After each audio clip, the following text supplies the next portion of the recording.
2025 खत्म हो गया है कई सारे बेहतरीन स्पेस इवेंट्स के साथ।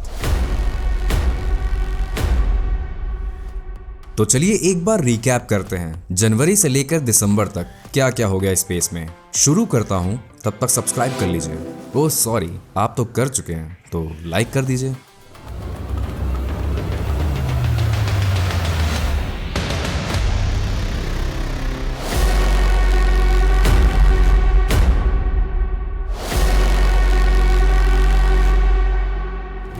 जनवरी, साल की शुरुआत इसरो ने धमाके के साथ की। 16 जनवरी को इसरो ने SPAR-DX मिशन सक्सेसफुल किया, जिसमें 2 सैटेलाइट्स स्पेस में आपस में जुड़े। ये फ्यूचर इंडियन स्पेस स्टेशन की पहली नींव थी। लेकिन जनवरी सिर्फ इसरो के नाम नहीं था। नासा के पार्कर प्रोब ने भी सूरज के सबसे पास पहुंचने का नया रिकॉर्ड बनाया।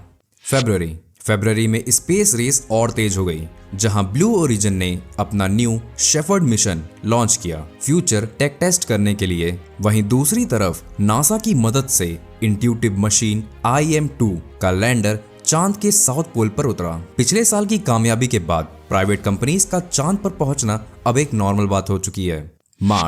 मार्च आते ही सबकी नजरें आसमान पर थी।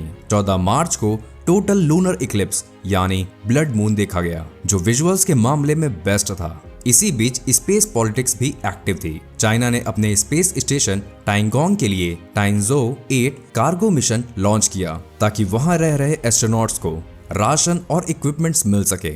अप्रैल में कुदरत ने अपना कमाल दिखाया लेरेड मीटियोर शावर के साथ, जिसने रात को रोशन कर दिया। लेकिन साइंस भी पीछे नहीं थी। BP कोलंबो स्पेसक्राफ्ट, जो मरकरी की स्टडी कर रहा है, वो इस महीने मरकरी के बहुत करीब से गुजरा। उसने वहां की कुछ हैरान करने वाली फोटोज भेजी, जो बताती है कि हमारा सबसे छोटा ग्रह कितना रहस्यमय है। मई का महीना थोड़ा मिक्स्ड फीलिंग वाला था। 18 मई को इसरो के PSLV C61 मिशन में टेक्निकल दिक्कत आई और मिशन पूरा नहीं हो सका, जो हमारे लिए एक रियलिटी चेक था। लेकिन इंटरनेशनल न्यूज अच्छी थी। अमेरिका के सियरा स्पेस ने अपना ड्रीम चेजर स्पेस प्लेन पहली बार लॉन्च किया। ये दिखने में पुराने स्पेस शटल जैसा छोटा प्लेन है, जो रनवे पर लैंड करता है। फ्यूचर की ट्रांसपोर्टेशन अब बदल रही है। जून में हमने साल का सबसे लंबा दिन समर सोलोस्टिक देखा। सैटर्न और वीनस का नजारा भी शानदार था, लेकिन असली एक्शन इंडियन स्पेस स्टेशन पर था। एक्सियम 4 मिशन के तहत 4 प्राइवेट एस्ट्रोनॉट्स स्पेस स्टेशन पहुंचे। ये दिखाता है कि अगर आपके पास पैसा है तो स्पेस अब दूर नहीं है। स्पेस टूरिज्म का सपना अब सच हो रहा है। जुलाई, साल का सबसे बड़ा हाईलाइट। 30 जुलाई को इसरो और नासा ने मिलकर निसार सैटेलाइट लॉन्च किया, जो धरती की हर मूवमेंट को ट्रैक करेगा।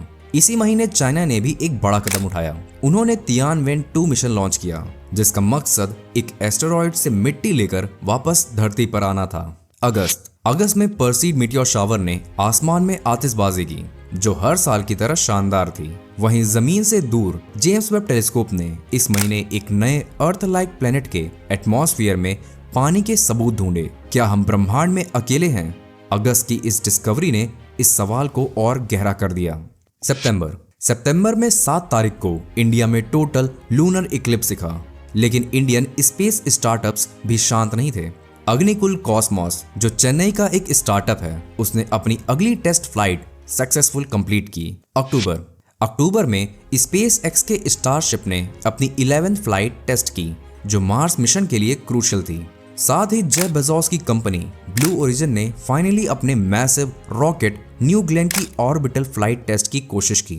नवंबर में इसरो का LVM-3 रॉकेट वापस एक्शन में आया और CMS-03 सैटेलाइट को ऑर्बिट में पहुंचाया। इसी महीने नासा ने आर्टेमिस 2 के एस्ट्रोनॉट्स की ट्रेनिंग वीडियो रिलीज की, जो 2026 में चांद के चक्कर लगाने वाले हैं। चांद पर जाने की तैयारी अब फाइनल स्टेज में दिख रही है।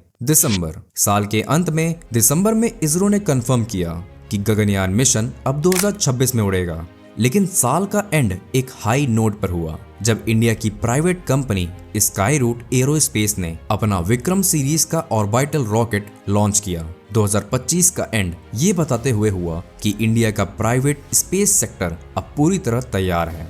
तो ये था 2025 का स्पेस रिकैप। वीडियो अच्छी लगी हो तो लाइक करें और सब्सक्राइब भी। तो फिर मिलेंगे अगर सब्सक्राइब कर लेंगे। तब तक के लिए धन्यवाद। मिलते हैं अगली वीडियो में।